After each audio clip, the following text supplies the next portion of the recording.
बिहार के नेता प्रतिपक्ष तेजस्वी यादव के तल्ख तेवर देखने को मिले हैं। नीतीश कुमार पर तेजस्वी यादव ने बड़ा हमला किया है। उन्होंने कहा, कितनी बार सीएम पद की शपथ ली याद नहीं है। अब आरजेडी क्या, जनता को भी सीएम नीतीश कुमार पर भरोसा नहीं रहा। उनकी शपथ का कोई मतलब नहीं है। और आगे तेजस्वी यादव कहते हैं कि उन पर किसी को भरोसा नहीं रहा। उन्होंने 2 बार हमें धोखा दिया है, इस बार इसका कोई मतलब नहीं है। अब लोगों ने उनके लिए दरवाजे बंद कर लिए हैं। मेरे आवाज पर हाथ जोड़कर माफी मांगी थी उन्होंने। विधायकों ने सदन में भी माफी मांगी है। तो बड़ी खबर आपको इस वक्त बता रहे हैं, नेता प्रतिपक्ष तेजस्वी यादव ने ये बड़ा हमला किया है। आइए आपको दिखाते हैं तेजस्वी यादव ने क्या कुछ कहा।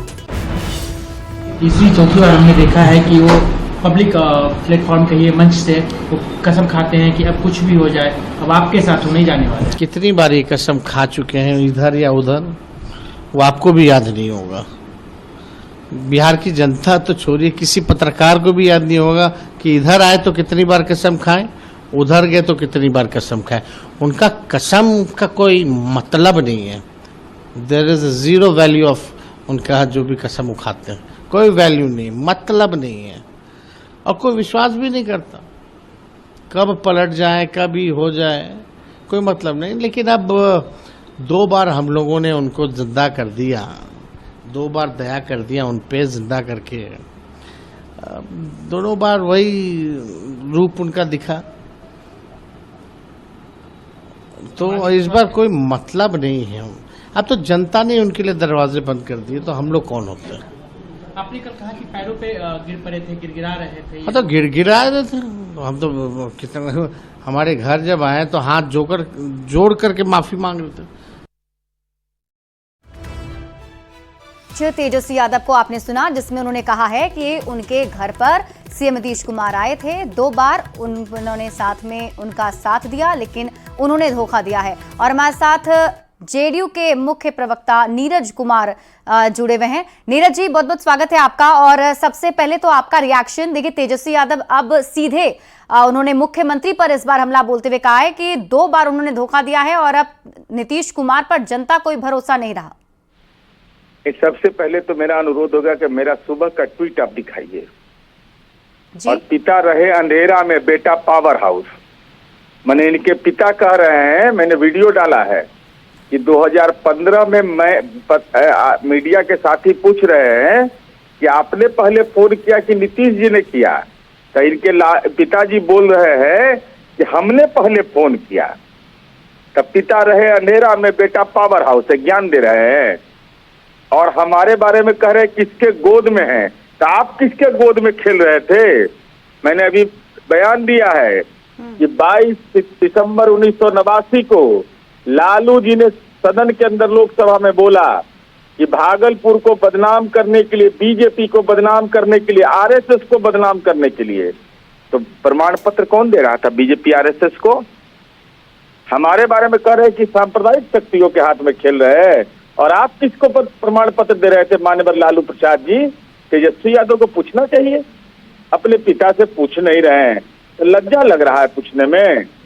अरे सच को कबूल करिए। ठीक है, चलिए आपके सवालों का जवाब आरजेडी के मुख्य प्रवक्ता शक्ति यादव जी से ले लेते हैं। शक्ति यादव जी, नीरज कुमार जो हैं वो कह रहे हैं कि लालू प्रसाद यादव ने पहले कहा था कि उन्होंने कॉल किया था, आप लोग कह रहे हैं कि मुख्यमंत्री आपके पास आए थे। एक कहावत है बिहार में कि सांच को आंच की आवश्यकता नहीं होती है। दलीलें जिस रूप में कोई पार्टी के लोग अपनी पार्टी के संरक्षण में दे दें, पर यह सात्विक सत्य है कि जो वीडियो है, जो फुटेज है, वो झूठ नहीं बोलता, तस्वीरें झूठ नहीं बोलती।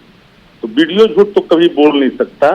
और राष्ट्रीय जनता दल ने कभी भी आग्रह नहीं किया और न ही कभी अप्रोच किया। हाँ, ये बात तो सत्य है। आप जो पूछा, आदरणीय लालू प्रसाद जी ने जब भारतीय जनता पार्टी ने जब कमंडल यात्रा निकाली थी बीपी सिंह के खिलाफ, तो आडवाणी जी को यहीं पर अरेस्ट किया गया था। हम लोगों ने वक्त के सवाल पर हम भारतीय जनता पार्टी के कदम से कदम मिलाकर के नहीं चले। हमने लगातार गंगा जमुनी तहजीब के लिए ही काम किया। जो लोग अब बोल रहे हैं, अब उनसे यह भी पूछी जानी चाहिए कि एक सवाल नहीं अनेकों सवाल, चाहे वो गोधरा को क्लीन चिट किसने दिया रेलवे रहते हुए, अब किन लोगों ने अंधकार में राकेश मोहन कमेटी ने बताया। आज तेजस्वी यादव ने ये बयान दिया, इसके पहले जब लालू प्रसाद यादव से पूछा गया तो उन्होंने भी कहा कि नीतीश अगर नहीं आएंगे तो नहीं आए। हालांकि पहले हम दर्शकों को बयान सुनवा देते हैं, फिर मैं आपसे आगे सवाल पूछती हूँ। तेजस्वी जी यात्रा पे निकले हैं, क्या कहेंगे? यात्रा शुरू हुआ है पूरा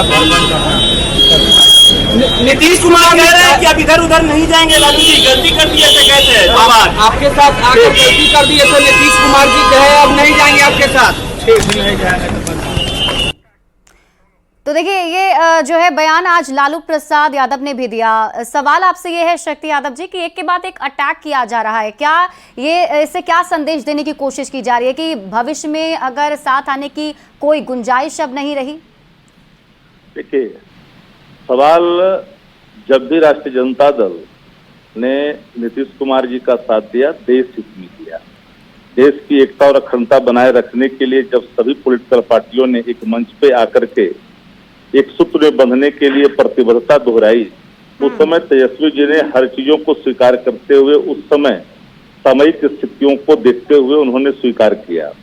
17 महीने के कार्यकाल या पिछले 17 महीने के कार्यकाल इस बात के प्रमाण है कि जिसके जो लोग यह पिछले कार्यकाल की दुहाई देते हैं, तो जो लोग कहते हैं तब सवाल साफ सामने है कि एनसीआर भी झूठ थोड़ी बोलता है, वो तो सामने है। अब हम एक लाइन जरूर कहेंगे इस पर कि हम इस बात के लिए ही प्रतिबद्ध शुरू से रहे हैं कि भाई कॉमनल हार्मोन के सवाल पर हम कुल मिलाकर अगर देखें, नीरज जी भी हमारे साथ लगातार बने हुए हैं। नीरज जी, कुल मिलाकर इनकी तरफ से ये कहा जा रहा है कि हम नहीं गए थे नीतीश कुमार के पास, नीतीश कुमार ही हमारे पास आए थे और हमने उन्हें मौका दिया लेकिन उन्होंने हमें धोखा दे दिया। हम आपसे तो यही कह रहे हैं ना कि वीडियो हमारा ट्वीट वाला क्यों नहीं दिखा रहा है, जिसमें लालू प्रसाद 2015 पहले आया कि 2016 पहले आया? सरकार बनने के पहले बात हुई होगी ना, तो उसमें तो लालू जी कह रहे हैं, मीडिया के साथी पूछ रहे हैं कि आपने पहले फोन किया था कि लालू जी ने किया था, तो लालू जी ने कहा कि मैंने फोन किया है। ये तो प्रमाण है, मैं तो सुबह में ट्वीट करके डाला हूँ। तो ये वीडियो अगर गलत नहीं बोलता है तो ये वीडियो गलत कैसे हो गया? शक्ति जी, ये तो कह रहे हैं कि वीडियो में लालू प्रसाद खुद कह रहे हैं उन्होंने कॉल किया था। मेरा ट्वीट डालिए, देखिए आपको नजर आ जाएगा। जब बातें आवाज नहीं है, नहीं, मैं इस बात को दोहरा दूं कि मुझे पूरा याद है और उस पूरे गतिविधि में संयोग से मैं उस पूरे कालखंडों में मैं एक साथ रहा। तो मैं एक बात ईमानदारी से कहूंगा कि जब नीतीश जी ने कहा कि ये बात मीडिया में आप बोल दीजिए कि हमने फोन किया है क्योंकि बहुत प्रकार की भ्रांतियां हो रही है, तो आदरणीय लालू प्रसाद जी ने कोऑर्डिनेशन को ध्यान में रख करके ये बयान दिया। लेकिन ये सत्य है कि जब जीतनराम मांझी जी को मुख्यमंत्री बनाया गया और मुख्यमंत्री बनने के बाद जीतनराम मांझी जी से एक रिश्ते के तार जो नाजुक हो गए और नाजुक होने के बाद कई तरह की बातें खुलकर के उस दिनों सामने आई थी और इनके पार्टी के ही विधायक लोग, ज्ञानू जी से लेकर कई विधायक लोग टूट गए थे, कई सवाल राज्यसभा से लेकर सब में खड़ा हुआ था।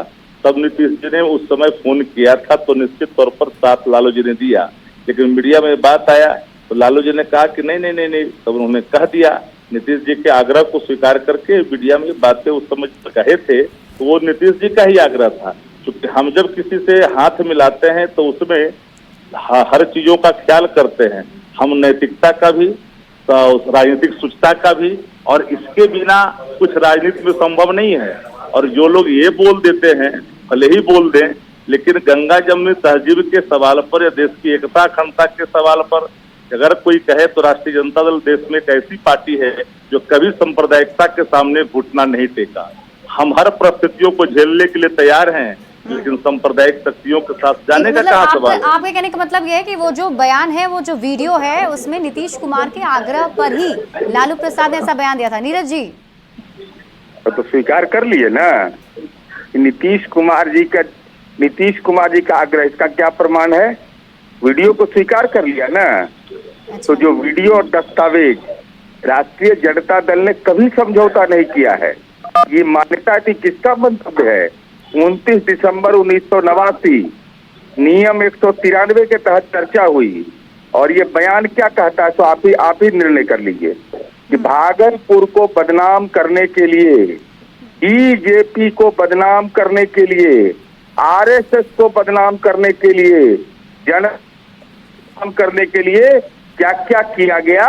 इसका मतलब साफ है ना कि सांप्रदायिकता से भारतीय जनता पार्टी और आरएसएस का कोई रिश्ता नहीं है। तो क्या आप कह रहे हैं कि उसको बदनाम किया गया है, बीजेपी और आरएसएस को? ये तो लालू जी ने बयान दिया है। नियम 193 के साथ चर्चा हुई है, ये दस्तावेज है पार्लियामेंट के। ये कौन बोल रहे थे?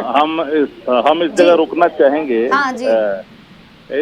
जिस कालखंड की चर्चा कर रहे थे उस समय रामो बामो की सरकार 89 में राष्ट्रीय मोर्चा और वाम मोर्चा की सरकार बनी थी। लालू जी नीतीश जी दोनों पार्लियामेंट में चुनाव जीत करके गए थे।